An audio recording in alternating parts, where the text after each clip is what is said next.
Hello, welcome to texture में।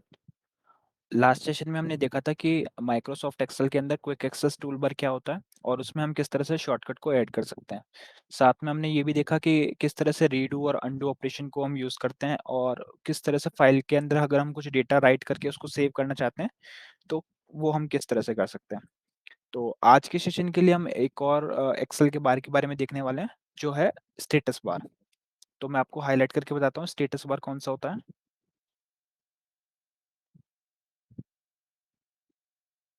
तो Excel में जो सबसे बॉटम में जो बार होता है इसको हम स्टेटस बार कहते हैं। तो ये जो बार है, ये जिसको मैंने रेड हाईलाइट किया है, ये बार होता है स्टेटस बार। तो ये होता है स्टेटस बार। अब स्टेटस बार में हमारे को क्या इंडिकेशन मिलते हैं वो देखते हैं।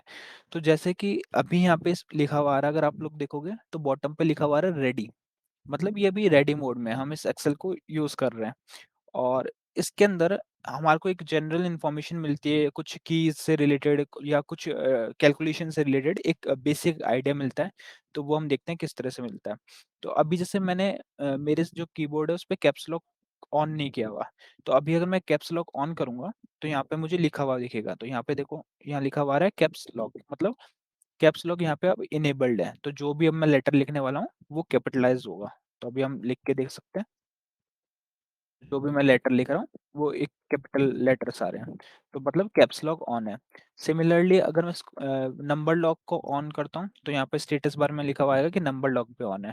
तो इससे हमारे को ये इंडिकेशन मिलता है कि कैप्स लॉक अगर हम ऑफ कर देंगे तो ये हट जाएगा और नम लॉक ऑफ करेंगे तो ये भी हट जाएगा।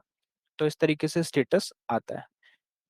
अब हम देखते हैं बाकी इसमें यूज़ क्या होता है। बाकी यूज़ के लिए मैं यहाँ पे कुछ डेटा राइट करता हूँ, फिर हम उस पे देखते हैं कि स्टेटस बार से हम उसमें क्या-क्या इंडिकेशंस मिलते हैं।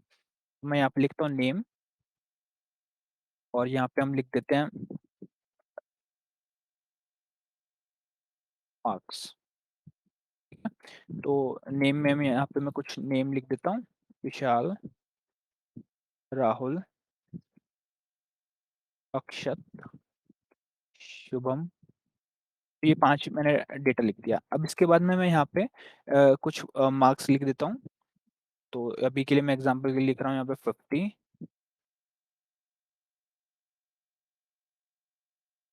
तो यहाँ पे लिख रहा हूँ 50, 30, 40, 20। तो अब ये हमने डेटा लिख दिया। अब स्टेटस बार का यूज़ क्या है देखते हैं। तो स्टेटस बार का यूज़ ये है कि अगर मैं इसको सेलेक्ट करता हूँ न्यूमेरिक डेटा को, तो यहाँ पे हमारे को कुछ बेसिक इन्फॉर्मेशन मिलती है। बेसिक इन्फॉर्मेशन जैसे यहाँ पे एक इन जो भी सिलेक्टेड डेटा है उसका एवरेज हमें मिलेगा। उसके बाद में उसका काउंट मिलेगा कि अभी तक हमने कितने रिकॉर्ड्स को सिलेक्ट किया, तो उसका काउंट यहाँ पे आता है। नेक्स्ट हमें मिलता है मिनिमम वैल्यू। मिनिमम वैल्यू जो भी हमने डेटा सिलेक्ट किया हुआ है उसकी जो मिनिमम वैल्यू है। तो अभी हम यहाँ पे देख सकते हैं कि इन सब में से मिनिमम वैल्यू है 20, तो यहाँ पे शो हो रहा है। सिमिलरली हमें मैक्सिमम वैल्यू मिलेगी, तो मैक्सिमम वैल्यू सेलेक्टेड में से है 50, तो हमें यहाँ 50 इंडिकेट कर रहा है। और जो भी डेटा हमने सेलेक्ट किया हुआ है उसका सम, तो इन सबको अगर हम ऐड करके देखेंगे तो ये सम आएगा हमारे पास 140। तो स्टेटस बार में हमारे को ये इन्फॉर्मेशन मिलती है।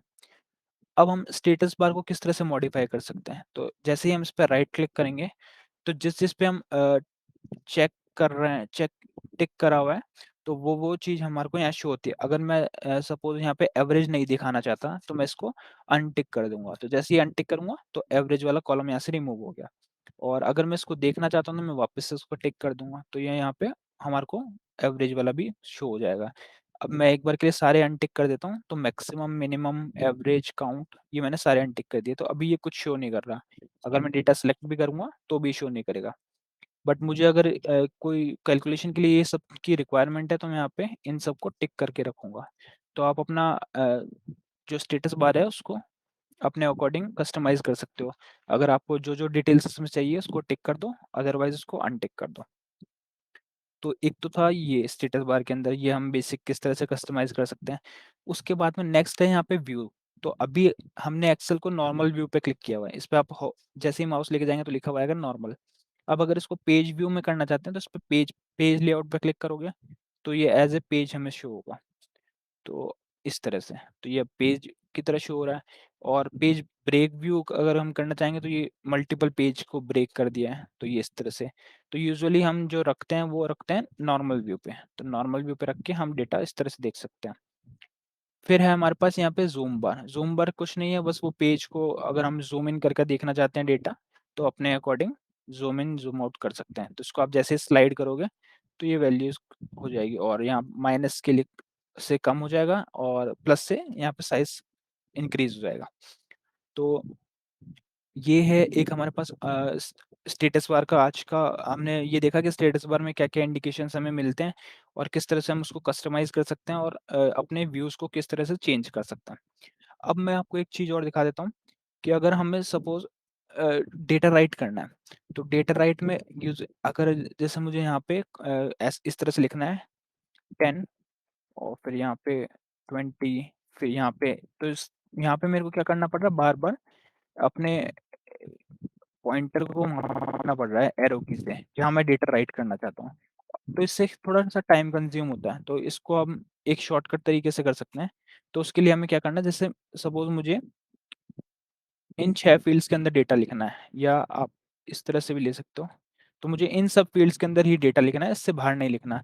तो अब मैं इसको सेलेक्ट कर लूँगा और जो भी मेरे को डेटा लिखना है, मैं वो यहाँ लिखने लग जाऊँगा। तो 50, 20, 30, 40, 60, 80 तो 80 के बाद में ये यहाँ नहीं आएगा, नेक्स्ट जो मेरा सिलेक्टेड फ़ील्ड है, उस पे चला जाएगा। तो यहाँ पे आप लिख सकते हो। तो ये अपने आप तो इससे हमारा बार-बार हमारे को एरो की यूज़ करने की रिक्वायरमेंट नहीं है।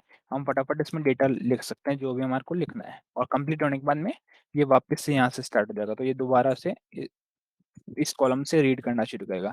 तो डेटा राइट करने के टाइम भी ये बहुत डिफ़िकल्ट होता है कि अगर आप बार-बार एरो मूव कर रहे हो, तो इसलिए हम डायरेक्ट इसको सेलेक्ट कर सकते हैं और जो भी डेटा हम लिखना चाहते हैं, वो लिख सकते हैं। तो आज के सेशन के लिए इतना ही था। आज के सेशन में बस हमने ये देखा कि किस तरह से हम स्टेटस बार को कस्टमाइज़ कर सकते हैं, उसका यूज़ क्या होता है और अगर हम कोई पर्टिकुलर फ़ील्ड्स या पर्टिकुलर सेल के अंदर कुछ डेटा राइट करना चाहते हैं, तो वो किस तरह से लिख सकते हैं। तो हम यहाँ से सेलेक्ट करके वो डेटा लिख सकते हैं।